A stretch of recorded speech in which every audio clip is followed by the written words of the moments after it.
नमस्कार. घरगुती भोजन या चॅनलमध्ये तुम्हा सर्वांचं अगदी मनापासून स्वागत आहे. जसं की तुम्ही थंबनेलला पाहिलंच आहे की आज आपण बाजरीमध्ये दही टाकून म्हणजेच बाजरीच्या पिठामध्ये दही टाकून अतिशय अप्रतिम अशी रेसिपी बनवत आहोत, जी की तुम्ही याआधी कधी बनवली नसेल. चला मग वेळ न घालवता आपण याचं काय बनवायचं आहे ते पाहूया. त्याआधी तुम्ही जर घरगुती भोजन चॅनलवर प्रथमतः आला असेल तर चॅनलला नक्की सबस्क्राईब करा. लगेचच रेसिपीला सुरुवात करूया. सर्वप्रथम आपल्याला इथे 1 वाटी बाजरीचे पीठ घ्यायचं आहे. तर हे बाजरीचं पीठ अगोदरच चाळून घेतलेलं आहे. यानंतर यामध्ये 1 चमचा फ्रेश दही घालायचं, त्यासोबतच चवीप्रमाणे मीठ घालायचं आहे आणि आता यामध्ये पाणी घालून हे व्यवस्थित असं मिक्स करून घेऊया. थोडं थोडं करत आपल्याला यामध्ये पाणी घालायचं आहे आणि व्यवस्थित असं मिक्स करून घ्यायचं आहे. जसं पाणी लागेल तसं पाणी घालून मिक्स करून घेऊया. रेसिपी अतिशय पौष्टिक आहे, कमीत कमी तेलामध्ये तयार होणारी आहे आणि झटपट होणारी सुद्धा आहे. यासाठी आपल्याला कोणतीही पूर्वतयारी करावी लागत नाही.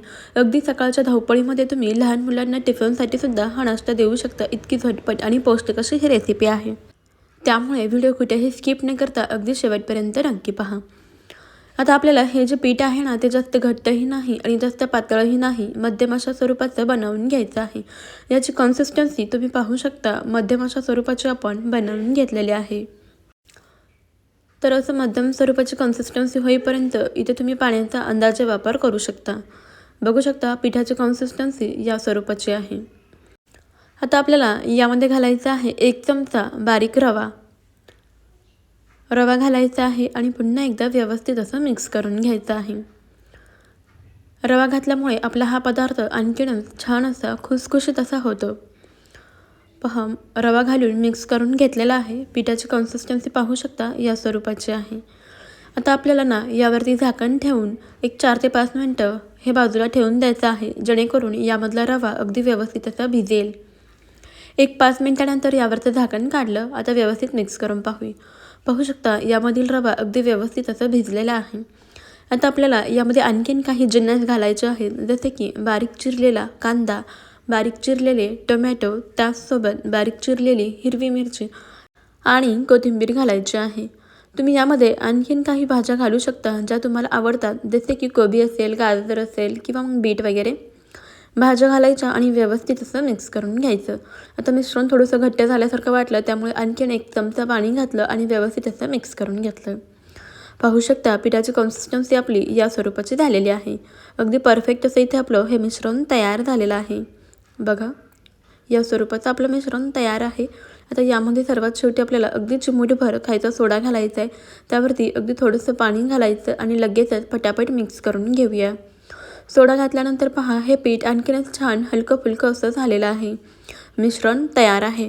आता लगेचच गॅसवरती आपल्याला ना आपले पॅन गरम करायला ठेवायचं आहे. पॅन गरम झाला की याच्या सर्व साच्यांमध्ये आपल्याला तूप टाकायचं आहे. या ठिकाणी मी तुपाचा वापर करत आहे. हवं तर तुम्ही तेल किंवा बटरसुद्धा वापरू शकता, परंतु तूप टाकल्यामुळे पदार्थ चवीला आणखीनच भन्नाट लागतो. सर्व साच्यांमध्ये तूप भरून घेतलं. आता आपल्याला यामध्ये पांढरे तीळ घालायचे आहेत.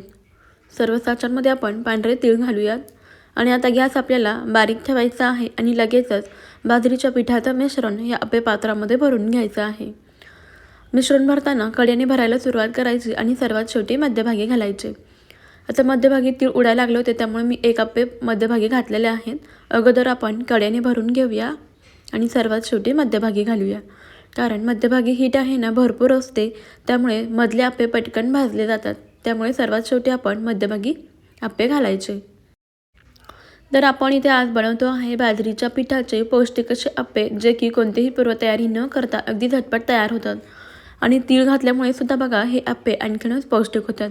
बाजरीच्या पिठासोबत तिळाचं कॉम्बिनेशन अतिशय अप्रतिम आहे. थंडीमध्ये तर ही रेसिपी तुम्ही एकदा जर बनवली ना तर परत परत बनवाल, इतकी चविष्ट आहे आणि फायदेशीर सुद्धा आहे.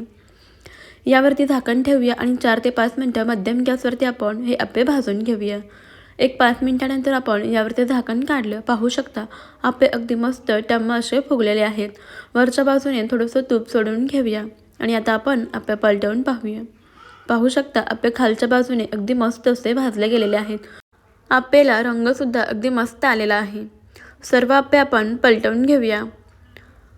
पहा साईडचे जे आप्पे आहेत ना ते भाजण्याकरता जरा वेळ लागतो, कारण तिथपर्यंत आत पटकन पोहोचत नाही. त्यामुळे जसजसे भाजले जातील तसतसे आपण हे आप्पे उलटपालट करून भाजून घेऊया. थंडीमध्ये हे बाजरीच्या पिठाचे आप्पे एकदा तरी जरूर बनवले पाहिजेत, कारण याचे खूप सारे शरीरासाठी फायदे आहेत. जसे की यामध्ये भरपूर प्रमाणामध्ये कॅल्शियम आहे, फायबर आहे, जे की शरीरासाठी खूपच जास्त उपयोगी आहे.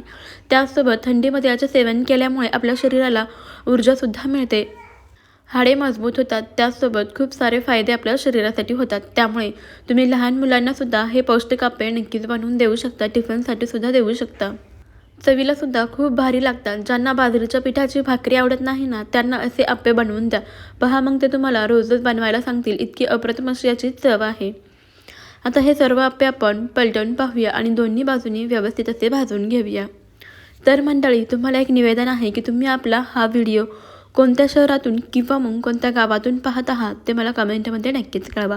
म्हणजेच मला सुद्धा समजेल की आपले व्हिडिओ कुठपर्यंत पोहोचतात आणि व्हिडिओच्या शेवटी मला तुमचे आभार नक्कीच मानता येतील. आप्पे आपण पलटवून पाहूया. आता हे आप्पे मध्यभागी जे आहेत ना ते पटकन भाजले गेलेले आहेत. त्यामुळे आपण हे मधले आप्पे काढून घेऊया आणि जे कडेचे भाजायचे बाकी आहेत ते मधल्या साच्यामध्ये टाकूया. असे करून आपण सगळे आप्पे भाजून घेऊया. पहा हे आप्पे अगदी मस्त असे भाजले गेलेले आहेत. दिसायला सुद्धा सुंदर दिसतात, तसेच चवीला तर अतिशय अप्रतिम लागतात. आता साईडचे आप्पे आपण मधल्या साच्यामध्ये काढून घेऊया. मध्यम गॅसवरतीच आपल्याला हे आप्पे भाजून घ्यायचे आहेत, जेणेकरून आतमध्येपर्यंत व्यवस्थित असे भाजले जातात, छान जाळीदार होतात. पहा इथे आपण सर्व आप्पे बनवून घेतलेले आहेत. मस्त अगदी मऊ लुसलुशीत असे आपले हे आप्पे तयार झालेले आहेत. अगदी झटपट असे तयार होतात. पहा आता आपण तोडून सुद्धा बघूया. बघू शकता अगदी मऊ लुसलुशीत आणि जाळीदार असे आपले हे आप्पे झालेले आहेत. आतमध्येपर्यंत अगदी व्यवस्थित असे शिजलेले आहेत. छान मऊ लुसलुशीत आणि स्पंज असे हे बाजरीच्या पिठाचे आप्पे तुम्ही कोणत्याही चटणीसोबत सर्व करू शकता. खोबऱ्याच्या चटणीसोबत किंवा तुम्हाला जी चटणी आवडते त्यासोबत सर्व करू शकता. खूप मस्त लागतात.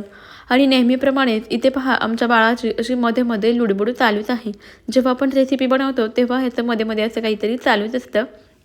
तुम्ही सुद्धा तुमच्या लहान मुलांसाठी ही अप्रतिम अशी बाजरीच्या पिठाची रेसिपी नक्कीच बनवून पहा. कशी वाटली ते मला कमेंटमध्ये जरूर कळवा.